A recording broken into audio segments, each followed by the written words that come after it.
I retired 3 years ago after I turned 72, after 40 years of being a family practice rural doctor. And loved that life, absolutely loved it. I have such appreciation for that part of my life. That part of my life also was the place that I could see the wisdom and benefit of medicine and the deficiencies, the places that it couldn't do the job. I used to jokingly say to patients that while you're here, we'll use these drugs, but the real healing is in our relationship. And I think that that was true. I thought it was a joke at the time. But I really think it is that relationship that does the healing.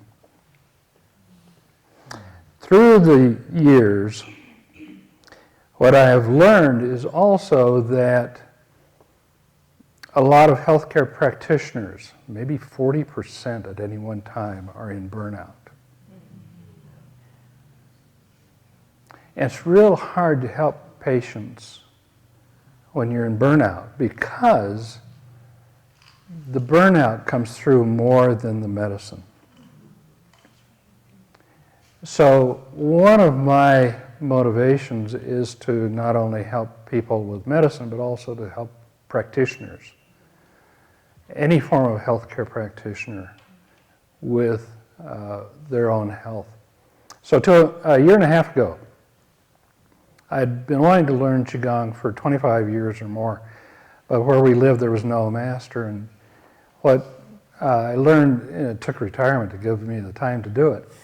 A year and a half ago, in looking for a person that really embodied Qigong, a good friend of ours told us about Mingtong Gu. And Master Mingtong Gu, I, from my science background, have a lot of skepticism as to what's going on. I knew that the wisdom healing Qigong came from a tradition of the medicineless hospital in China, and that in all the different forms of Qigong that have been developed and evolved through the centuries, in the 1990s, I think it was, that the government of China had researched and evaluated and found that the wisdom healing Qigong that came out of this hospital was the most effective, the most researched, the most grounded form of healing of Qigong. So it was with hope that this would be a form that would be useful for people. And for the last year and a half, we have been immersed in this as a couple. Meredith and I do this together and share that, and it's such a joy to be able to share this journey together with Wisdom Healing Qigong. The place that I see this as so empowering for people is it helps all people, patients, doctors, providers, everyone. It takes them, gives them the opportunity to come out of the place of being a victim of their disease, a victim of life, and empower them to walk their own journey. And that's such a powerful thing to be able to turn that around and give people that power to move forward. Our diagnoses of disease are descriptions of symptoms. They do not tell us what caused it. And in Wisdom Healing Qigong, what it is doing is taking the disease that we use as our motivation to come here. And it looks at that, but the Qigong, the Wisdom Healing Qigong, isn't dealing with the disease. I'm sorry to tell you. It's dealing with the cause of the disease. And that's why so often we don't see a result right away up here, because that is taking place deeply and eventually comes out as the wisdom of this Qigong.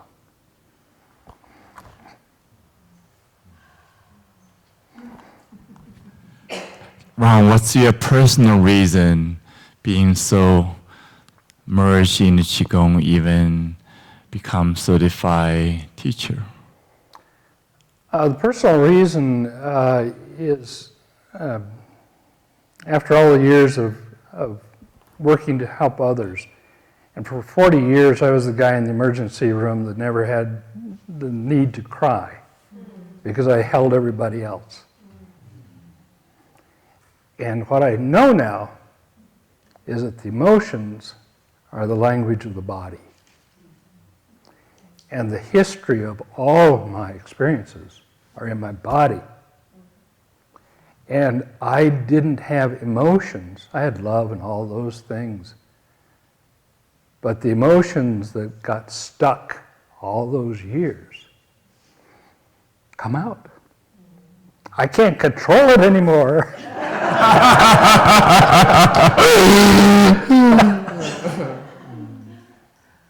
So this is just a journey of joy that we're on. But I use the analogy of the electron around the nucleus of the atom yesterday as something that isn't there until you look at it, and then it's there, and then you don't look at it and it's gone again. I had the image this morning of Meredy and myself being in the nucleus, the proton and the neutron in the nucleus. And we're these two things, but we're no longer things. We're this energy. And I'm so grateful. Sorry, I'm going to keep you for another question. Sit down. You mean I'm not in control? Yeah. Can you talk about, you're 70-some years old, you're still doing this, in the context of longevity. How do you see that's a wonderful piece that conscious aging we've talked about, as far as how do people really move into a time of life that in our society we have not had a history of knowing how to really honor and really engage with that rich time of wisdom and growth. And what I've found is that now at age 75, I don't feel like I'm 75 anymore. And it's just an evolving place of physical health as much as that can be. And a joyful inner being that's present for whatever happens. That being mortal is just an appreciation for that journey that's there, and to be present for others in that journey. So how does Wisdom Qigong help you? Oh, specifically the Wisdom Healing Qigong is something that personally we do every day. We've been doing it every day for the last year and a half. And we do this together as far as the sound healing every day, followed then with the 8 verses song. If Mingtong listened to me do that in Chinese, it'd be just funny to him, probably. But it's fun to do. And the Wisdom Healing Qigong is just a path that we're on that's a continually evolving, expanding, enriching journey that we're taking. That's just a delight to be on.